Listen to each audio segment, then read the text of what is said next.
God bless everybody today. It is March 30th of 2024, and everybody's expecting a red heifer sacrifice today. I found some information that I thought was extremely interesting on the Temple Institute site, which is the group of people that are going to do the actual sacrifice of the red heifer on the Mount of Olives. And so this group is going to be the one that we should be watching because they're going to actually do the performing of this sacrifice, and they have been out here like 36 years doing all the preparatory type information and study guides and things and traditional preparation of the priests and all these things to get ready for this. And I found this on their article. Okay, now this is in the Temple Institute itself, and so I'm going to go with what they're saying, okay, because I think in a lot of cases the Jews are confused on a lot of their dates, and I've talked about this, that they aren't, you got Easter before Passover, you got all these dates that are confusing out here. And then when you go out to the articles, like the red heifer is supposed to be on the, a very specific date, it doesn't seem to be the case. So why is that, and what is the Temple Institute stating? So I'm going to go with these guys because they seem to know and have this locked down, and they're the ones that are going to perform this. So I'm going to go into this article. Now, this is like the third page of article in this article, okay, till I got to this portion of the story. And that's what I mean. It seems to be confusing out here, and I'm not trying to confuse you. It is confusing, and I'm trying to give you the best information. So it takes a lot of research to give you that information. But I want to show you something here that tells me that nobody actually has this date right, except for maybe these guys. It says the red heifer ritual was performed by Elazar, the son of Aharon, which is the priest or the high priest as described in the Torah. The sages noted that this ceremony was done immediately after the erection of the Mishkan, which is like the shelter or the tent or the tabernacle, on the second day of the Hebrew month of Nisan. So let's read this again.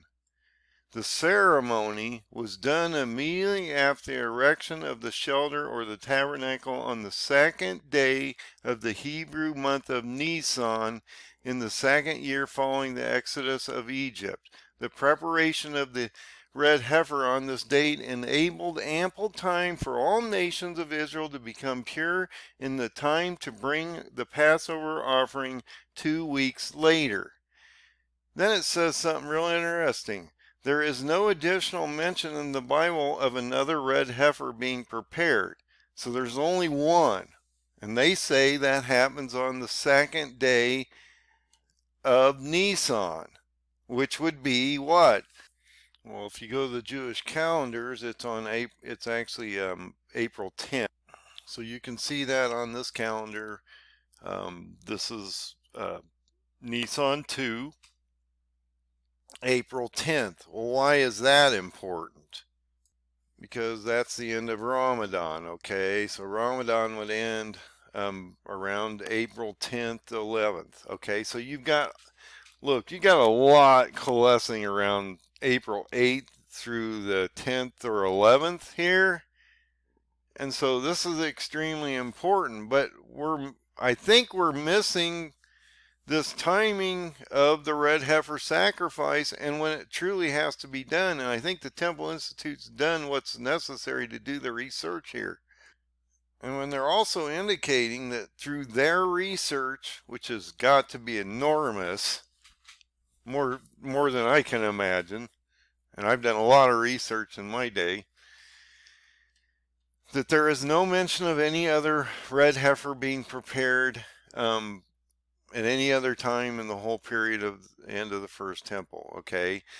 So no additional heifer was prepared. Therefore, the ashes of the red heifer prepared in the desert, lasted an extremely long time, about 1,000 years. So like I say, the second temple was destroyed in 70 AD through Titus. That was the last red heifer ceremony. But this is crucial. I've been looking for this date all the last couple days because I wasn't really sure. There's so much conflicting information out here. It didn't seem to make a lot of sense. And today went and passed, and so I'm thinking, okay, so is it maybe it's the 6th of April or the two Adair, last Sabbath of two Adair, based on that one other article that we looked at. Okay, so there's all these articles and different things that talk about different times. So due to the extent of research, and these are the guys that are actually going to perform the ceremony, I believe I will actually use their date because it seems to be the one that makes the most sense, at least at this time that we're in at this very moment.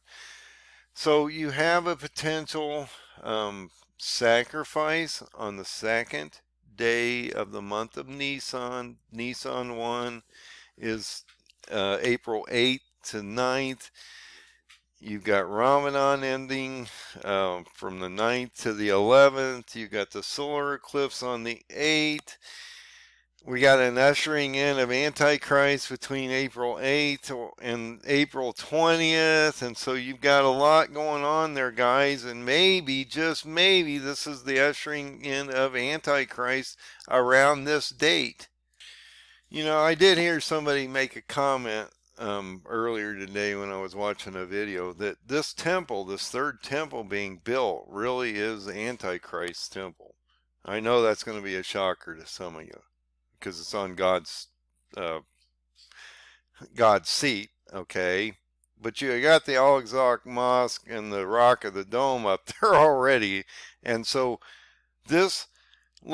Antichrist is going to be in this temple. He's going to blaspheme this temple, in the temple. He's going to create abomination in this temple, and then God is going to cleanse it and then put his new kingdom down on top of this area once it's gone. Okay, so you sort of want to look at this third temple as Antichrist's temple because he's going to be the one in it with the false prophet standing there or around him for 1260 days to the Feast of Trumpets when our Lord comes back.